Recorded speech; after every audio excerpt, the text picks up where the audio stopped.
Hello! Welcome to the quest for hidden gems. It's kind of stormy out, so we can't go down to the beach. We'll have to consult the internet for stuff. It's a Wonderful Life is a 1947, Google it, film about a man named George Bailey who finds himself into some trouble, resulting in him wanting to kill himself. But before he does, an angel from heaven named Clarence Oddbody comes down and prevents him from doing that. He does this by showing him a world where he never existed. After going through the world, George begs to be taken back to the real world, and Clarence gives him this wish, resulting in George regaining the ability of enjoying life, and Clarence getting some wings. But there was one question everyone was asking at the end of this film. What happened to Clarence after that? Well, 40 plus years later, this 1990 TV film will answer that question. The plot of this movie is that Clarence goes back down to Earth to help another human out of a predicament. Believe me, it's as basic as it sounds. Before we begin, can we talk about how ugly this poster looks? Everybody looks like a mannequin. This guy looks like he shouldn't be allowed 20 feet within a school, or playground, or Chuck E. Cheese, or any location with children. I wouldn't trust him to watch my pets. But let's not judge a book by its cover. Let's actually see if there's anything of value in Clarence. Like most films, Clarence opens with credits. After the credits, we see Joseph, who is now a child. The reason for that is that in the world of Clarence, angels age backwards. So does that mean that when angels die, they just age into a fetus? Also, is it just me, or has Joseph lost the passion for being an angel? The whole movie, the way he acts does not change.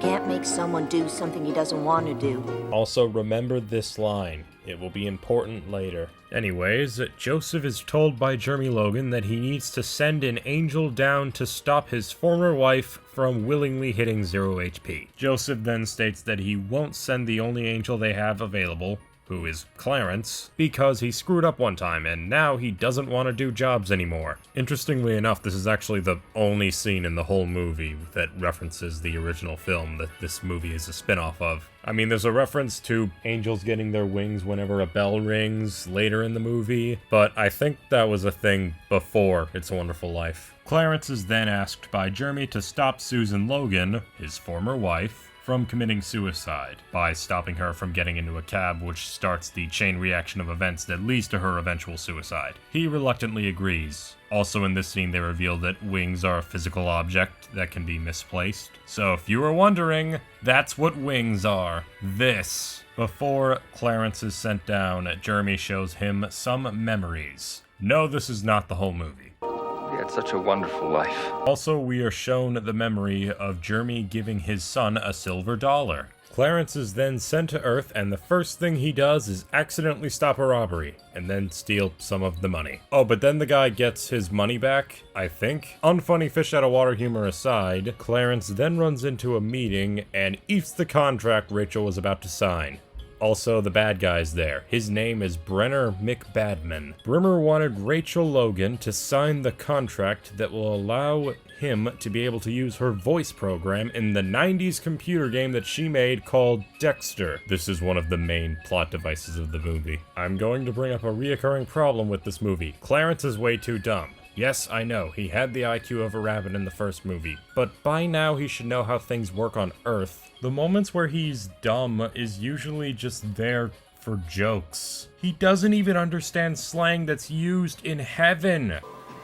Funny how those quick fixes never seem to last very long. Well, actually, it's not very funny at all. Clarence is then arrested for invading the building, but is bailed out by Rachel. Rachel appreciates Clarence for stopping her from signing the contract, and even offers him a home. He takes it. When he gets to his home, Joseph shows up. Joseph is there to give Clarence some directions.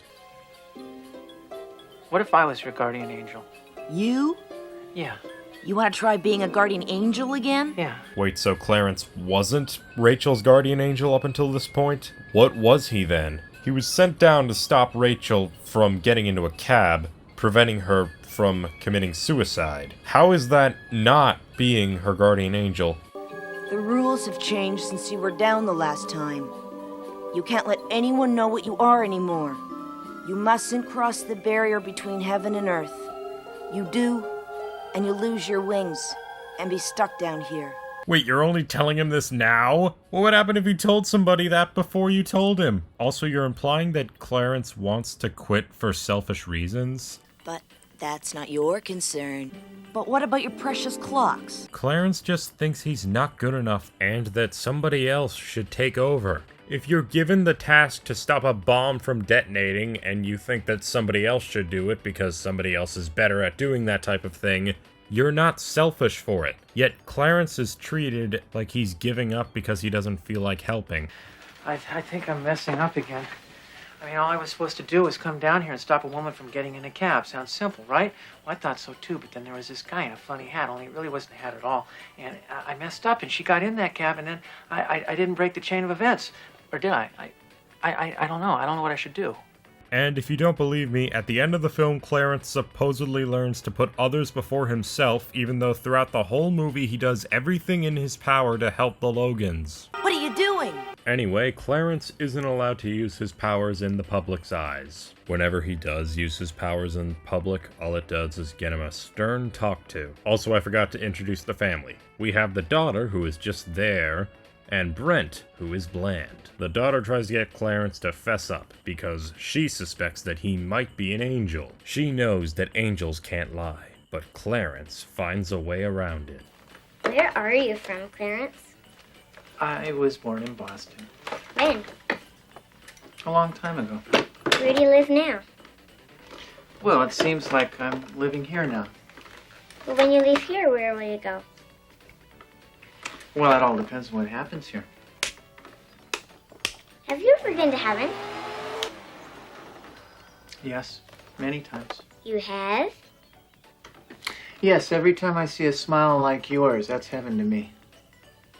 By the way, the music that plays throughout the special is overly whimsical. Every moment where it plays, it feels shallow and sugar-coated. It's like being force-fed oversized chocolate. Thank you, Casey. This was my dad's suit. Who is this man?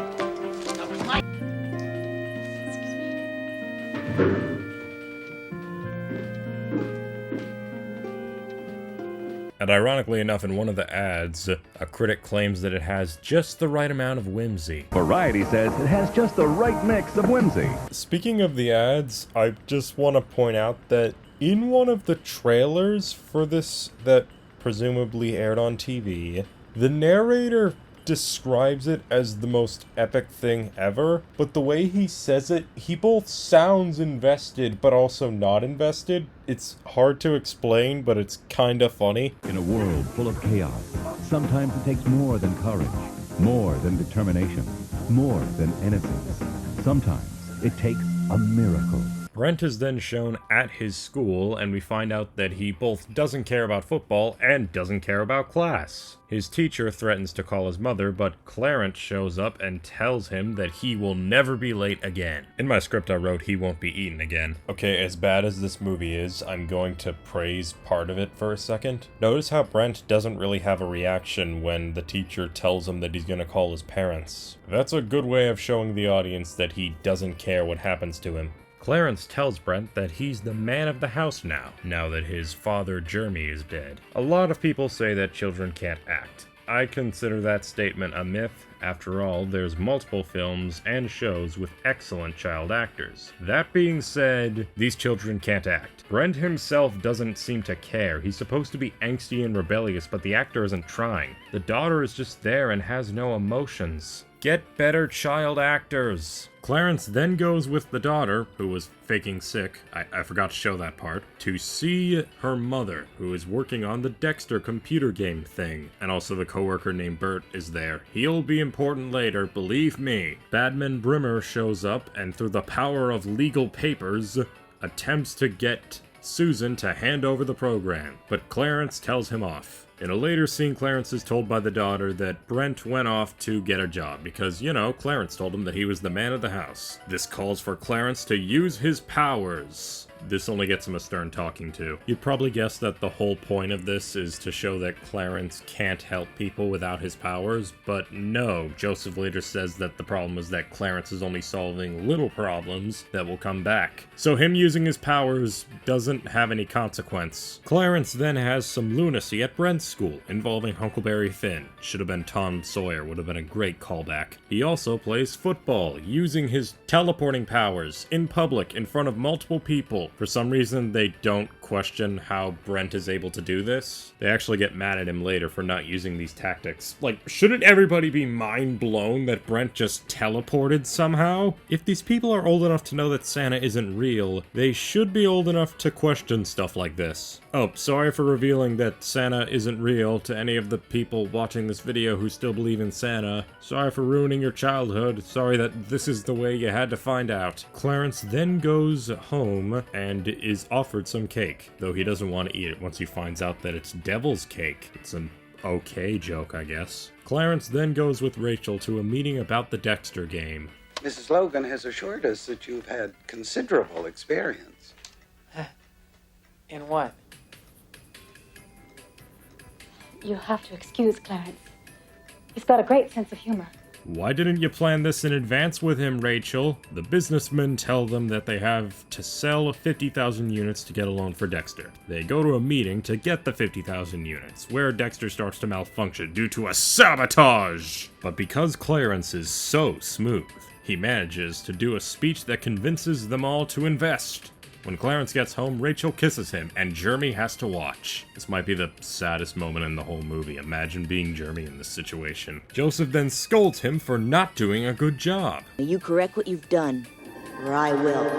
How Joseph, quote-unquote, fixes his mistakes is by ruining Rachel's life. I'm not kidding, that is how it happens. Joseph screws up Clarence's meeting the next day by putting words in his mouth. How does this fix anything? I get that he doesn't want Clarence to use his powers, but why do this?